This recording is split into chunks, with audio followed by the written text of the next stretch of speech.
Before I start, here's why this story matters. A lot of marriages don't blow up with a big dramatic moment. They rot through tiny acts of disrespect that get normalized. Last-minute cancellations, sarcasm disguised as honesty, and the quiet assumption that one partner will always adapt, always wait, always stay available. This story is about catching that pattern early and responding like an adult, calm, direct, and with real consequences.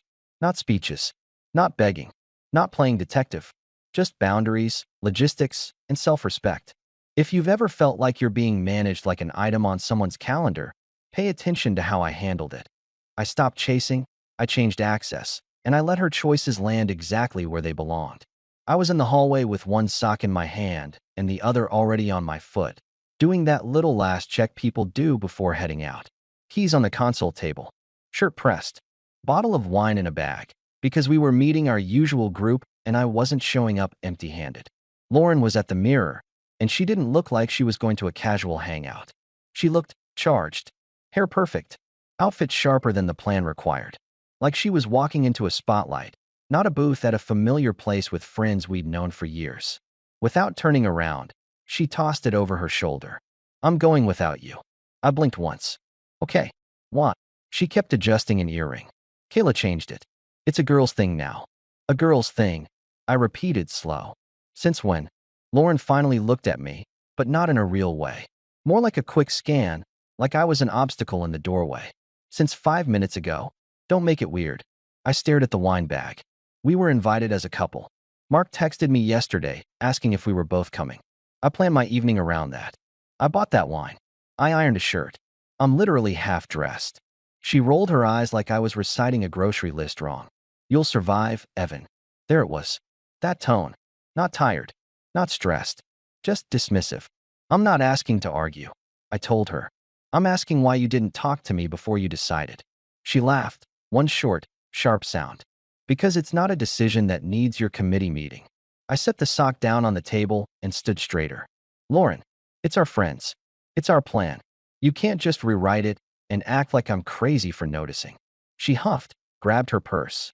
"Why do you always make everything about you?" I let that hang for a beat. "I'm making it about the fact we're married. That usually includes both of us." She stepped closer, close enough that I could smell her perfume. Her expression wasn't angry. It was annoyed, like I was a slow app loading on her phone. "Lately," she said, enunciating like she was explaining math to a kid, "everything involving you feels like an obligation." I didn't flinch. I didn't raise my voice. I just looked at her until she got uncomfortable. She didn't. She just shrugged like she'd said the weather. Then she turned toward the door, and right before she left, she tossed the little dagger with a smile that wasn't friendly. "Call your buddies. Play poker or whatever you do when I'm not entertaining you. No kiss. No touch. No, I'll see you later." Just the door opening, the cold rush of night air, and her walking out like I was a piece of furniture. I stood there with my pressed shirt and my stupid bottle of wine, and a new thought settling in my head. This wasn't about one meetup. If I'd known where it was headed, I would have taken my sock and keys and walked out first. The next morning, I made coffee like normal. Routine is a good way to keep your brain from doing something dumb. Lauren came into the kitchen like nothing happened. Hair in a neat twist. Phone in hand. That same, "I'm busy" energy. I didn't start a fight. I don't do morning wars. I slid a mug across the counter and kept it simple. "I want to reset this," I told her. "Not with a big talk. Just time. Let's take a short trip this weekend. 2 nights. That cabin we liked by the lake. The one with the big tub and the fireplace." She stared at me for a second, then burst out laughing like I'd suggested we move into a circus. "A bath in a rented cabin isn't going to fix you," she said, sipping coffee like she hadn't just thrown a punch. I leaned against the counter. "Fix me." She waved her hand. "This. The whole. You acting like we're in some romance movie. It's desperate." I didn't react. I just nodded once. "Okay." She watched me nod, like she expected me to scramble and plead. Instead, I asked, "So what would you do?" Lauren tilted her head, smug. "My friends understand me better than you do." That line didn't sting like she wanted. It clarified, like someone finally admitting the real plan out loud. "Got it," I replied calm. She narrowed her eyes. "That's it. Got it." I picked up my coffee, took a slow sip. "Yeah, that's it." She leaned forward. You're not going to fight for us? I set the mug down. I offered something normal. Time together. You called it desperate. That tells me what I need to know. Lauren scoffed. You're being dramatic. I'm being accurate. I corrected. Then I grabbed my jacket off the chair. She followed me to the entryway, voice rising, trying to hook me. Where are you going? Out. I answered, putting on my shoes. I've got things to do. Her eyes flashed. So now you're punishing me. I looked at her and gave her a small, almost polite smile. No. I'm adjusting. There's a difference. I left without slamming anything, without theatrics. Just the click of the door. And behind that door, I decided something that scared her later. I was done trying to convince her to want me. 2 days later, I didn't ask permission to breathe in my own house. I texted Mark during lunch. Me, you and Jenna free tonight? I'm doing a small thing at my place. Couple guys. Cards. Pizza. Nothing big. Mark responded in about 10 seconds. Mark, you okay? Me. I'm fine. Just want people around. Mark, we'll be there. Also, my sister might come by. She's in town. I knew Mark's sister, Kate. I'd met her a few times at family stuff. She was the kind of woman who made eye contact when she spoke. No glittery nonsense. No games. She had a firm handshake and a steady voice. People like that make you remember what normal feels like. That night, I cleaned the living room, set out snacks, put a deck of cards on the table. Not because I was trying to impress anyone, because I like my house to look like a grown man lives there. Lauren came home around 7 and froze when she saw the setup. What's this? She asked, like I'd installed a trampoline in the kitchen. Friends. I replied, straightening a chair. They're coming over. She blinked. Tonight. Yes. She frowned. I didn't know. I kept my tone neutral. You don't run my calendar, Lauren. Her jaw tightened. We have plans. I met her eyes. We did. And then you taught me those can change last minute. She opened her mouth, then closed it. That was new. She wasn't used to me using her own logic without shaking. Mark and Jenna showed up first. Then 2 other guys from our circle. Kate arrived last, wearing jeans and a simple jacket, hair pulled back, smile easy. Hey, Evan, she said, stepping in. Long time. Good to see you, Kate, I answered. Grab whatever you want. We're keeping it simple. Lauren stayed in the hallway like she didn't know where to place herself. She put on a pleasant face for about 10 minutes, then disappeared into the bedroom with her phone like she had an appointment with it. The night was good. Real laughs. Real talk. Mark made fun of my card shuffling. You shuffle like a man who hates joy, he said. I shuffle like a man who hates losing. I shot back. Kate laughed. That's the most honest thing anyone said tonight. Around midnight, I checked my phone and saw Lauren's message. Don't wait up. No explanation. No warmth. Just a command dressed as a sentence. I stared at it for a moment, then looked around my living room. People talking. Kate leaning back on the couch, listening, actually listening, to Mark's story. Normal human energy. I typed back. Okay. Then, because I'm not a saint, and I'm not a doormat, I did something simple. I angled my phone and took a photo of the room. Not a romantic shot. Just a clean moment. Kate on one side of the frame laughing. Mark making a ridiculous face. My coffee table covered in cards and pizza boxes. I sent it to Lauren with one line. All good. Nobody's waiting. No insults. No threats. Just information. New rules. Mark noticed my expression. You good? He asked quietly. I'm great, I replied. Keep playing. 15 minutes later, the front door flew open. Lauren walked in like she owned the air in the room. She scanned the living room, eyes locking onto Kate like Kate was the headline. Then she looked at me, voice sharp. You serious right now? You decided to play games. The room went quiet in that way people get when they realize they're accidental witnesses. I didn't stand up fast. I didn't posture. I just stayed seated, calm, and answered like an adult. You told me not to wait, I said. So I didn't. Lauren's nostrils flared. That photo. You think you're clever? I raised an eyebrow. I think I'm living in my house. Mark cleared his throat like he wanted to disappear into the couch. Kate didn't move. She just watched Lauren with a look that said, I see you. Lauren glanced at everyone and realized she had an audience. Her tone changed instantly, smoother. Evan, she said, can we talk privately? I nodded once. Sure. I stood up, walked to the bedroom without rushing. Lauren followed, heels clicking like a countdown. The moment the door closed, her mask dropped. You humiliated me, she hissed. I leaned against the dresser. No. You walked into a room full of people and tried to start a scene. That's on you. Her eyes flashed. You knew what you were doing. Yes, I agreed. I was doing exactly what you do. Living my life without asking for approval. Lauren scoffed. You're being petty. I shook my head. I'm being consistent. She stepped closer, trying to loom. So what? You're going to parade women around now. Kate is Mark's sister, I replied flat. And nobody's being paraded. The only person making this weird is you. Lauren's mouth tightened. You've changed. I nodded again, slow. Yeah, because you made it clear there's no room for me in your schedule unless I'm useful. Her face twitched. That's not what I meant. It's what you've been doing, I answered. You didn't walk out of the marriage tonight. You walked out before that. I just finally started breathing again. She stared at me like she couldn't compute calm defiance. Then she tried a different angle, softer, wounded. I didn't want it to go this far, she murmured. I didn't bite. I opened the door. We're done talking for tonight. She grabbed my arm. Evan. I looked down at her hand on me, then back up. Don't. She let go. I walked back out to the living room and sat down like nothing happened. Mark blinked at me. Everything cool? Yeah, I replied. Deal. Lauren stayed in the bedroom. And that was the first time she understood something important. Her usual levers didn't move me anymore. In the morning, the house felt like the aftertaste of a long night. I came out to find Lauren already cleaning. Not aggressively, not slamming cabinets. Quiet. Controlled. Almost normal. She wiped down the counter and slid the trash bag out like she was doing a commercial for domestic peace. Need help? She asked lightly. I poured coffee. I've got it. She nodded, then kept talking like we were a normal couple. Your friends seem to have fun. Yeah, I replied. A beat. Then, casual as a weather report. So, who was the woman in the picture? I looked at her over the rim of my mug.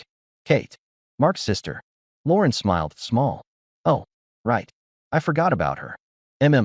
She kept wiping the counter that was already clean. She's pretty. I didn't respond. Lauren set the rag down and finally looked at me like she was trying to study a problem. I didn't mean what I said the other night, she offered. What part? I asked calm. Her eyes flicked. The obligation thing. I nodded once. Okay. She waited, expecting me to rush in with relief. When I didn't, she added, I've just been stressed. Sure, I replied. People get stressed. Lauren tried a small laugh. You're really going to stay like this? All serious, I set my mug down. I'm going to stay accurate. She swallowed and shifted tactics, voice gentler. I don't want us to be like roommates, she said. I shrugged, then stopped treating me like furniture. Lauren frowned. That's not fair. I looked at her, steady. You canceled plans like I didn't exist. You told me my presence felt tight. You told me your friends understand you better than I do. That's not a rough week. That's a pattern. She opened her mouth, closed it. Then she walked over and touched my shoulder lightly, like she was testing if the old Evan was still there. I'm trying, she said softly. I didn't move away, but I didn't lean in either. Trying would sound like I was wrong, and here's what I'm changing. Not don't be serious. Lauren's hand slipped off my shoulder. She nodded like she was taking notes, then left the room.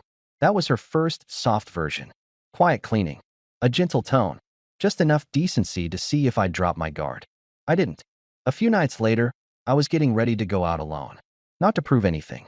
Because I wanted to sit somewhere with live music and not feel like an unwanted appointment. Lauren leaned in the doorway while I buttoned my jacket. Where are you going? She asked, voice sweet in a way that didn't match her eyes. Jazz place downtown, I replied. She hesitated, then did the second move, bigger, more obvious. Can I come with you? She asked, almost shy. We could go together. I paused and looked at her. That's interesting timing. She blinked. What's that supposed to mean? It means you laughed at my idea of a weekend together, I replied. But when I'm leaving without you, suddenly you want in. Lauren's cheeks colored. I'm trying to be nice. I nodded. And I'm being honest. Tonight I'm going alone. I need space. Her eyes widened. Space? From me? From the whole push-pull, I answered. From the feeling that I'm only welcome when it benefits you. Lauren crossed her arms.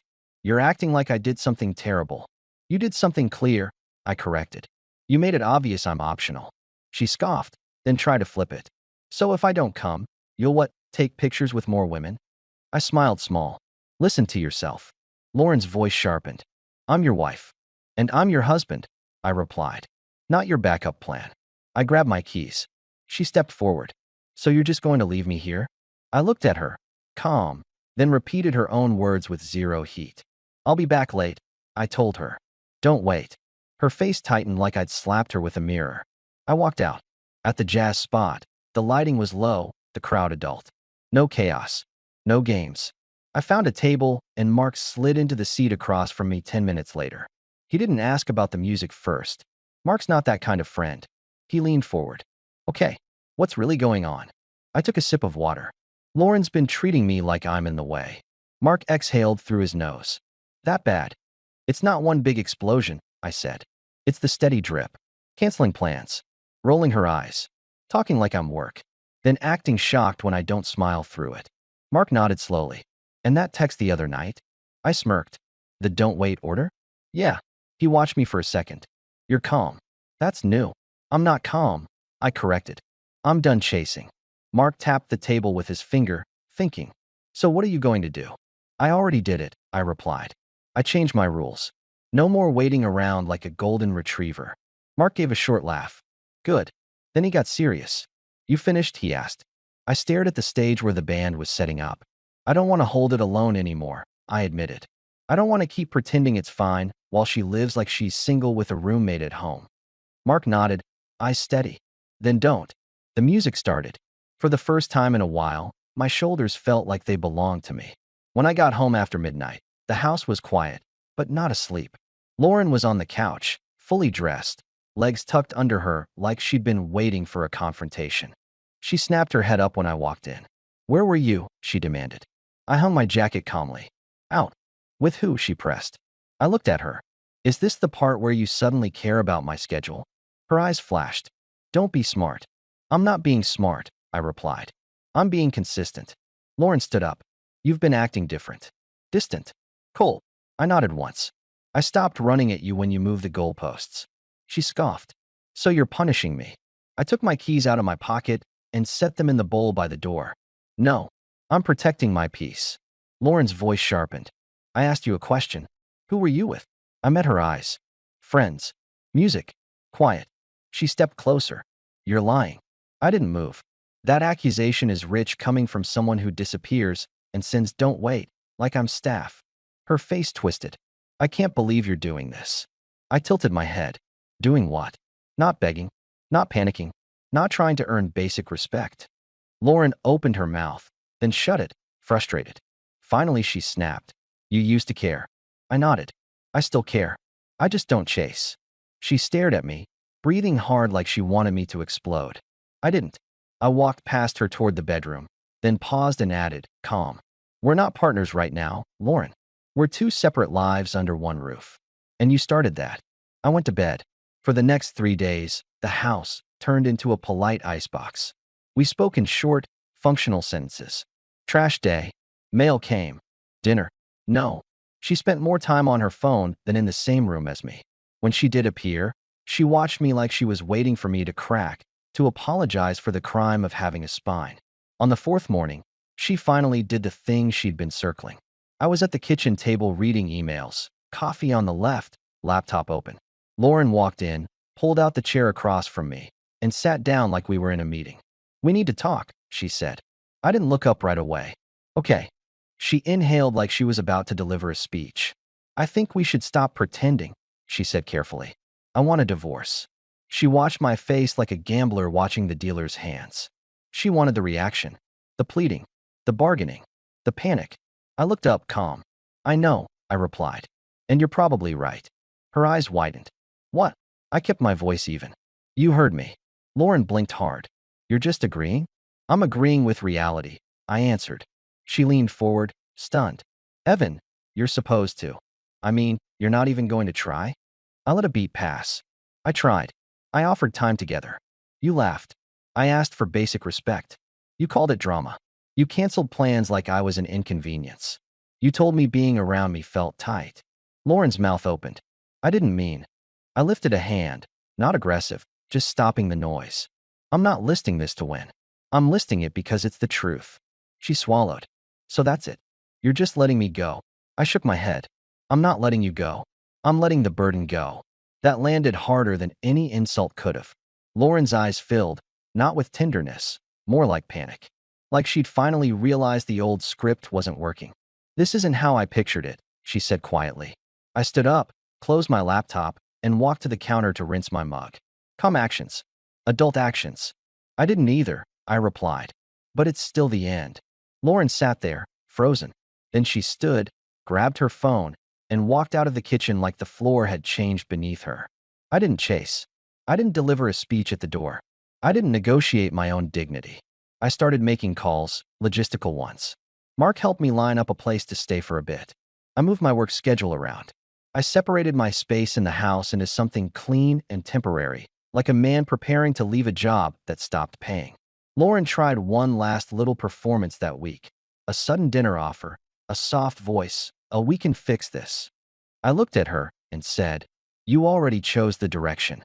I'm just not resisting anymore." She didn't like that, because it meant she didn't get to steer me with mood swings and last-minute decisions. A few months later, my life looked different in a way that felt lighter. I moved into a quiet place with a garage and a porch. My mornings weren't tense. My calendar wasn't a battlefield. I reconnected with friends without asking permission. I started going to live music because I enjoyed it, not because I was trying to prove I was okay. Kate and I ran into each other again at Mark's place. No dramatic story, just two adults talking like adults. We got coffee a couple times. She was steady, clear, the kind of woman who doesn't treat you like a slot machine for attention. Lauren? I only heard updates through mutual friends. Nothing cinematic. Just the slow consequence of someone who thought comfort was guaranteed. She moved around a bit. She complained a lot. She acted confused that life didn't rearrange itself around her anymore. And I kept my peace. Because once you've lived as an afterthought in your own marriage, you don't miss the noise. You miss the respect. And when it's gone, leaving isn't a tragedy. It's cleanup. Here's what I learned, and it's not complicated. First, the early signs matter. The first time Lauren canceled our plan like I was a schedule conflict, that wasn't a misunderstanding. That was a test. If I'd swallowed it, I would have trained her that my time, my effort, and my place in the marriage were negotiable. Respect doesn't disappear overnight. It gets peeled away, one you'll survive at a time. Second, talking isn't leadership if it has no consequence. I made one adult attempt to reconnect, simple, direct, no drama. She laughed. That told me the conversation wasn't the problem. Her attitude was. After that, the only move left was action. Changing access, changing my calendar, changing the rules. Not to punish her, to protect myself. Third, the biggest mistake would have been chasing her approval. That's where a lot of men get trapped, explaining, pleading, trying to prove they're worth basic decency.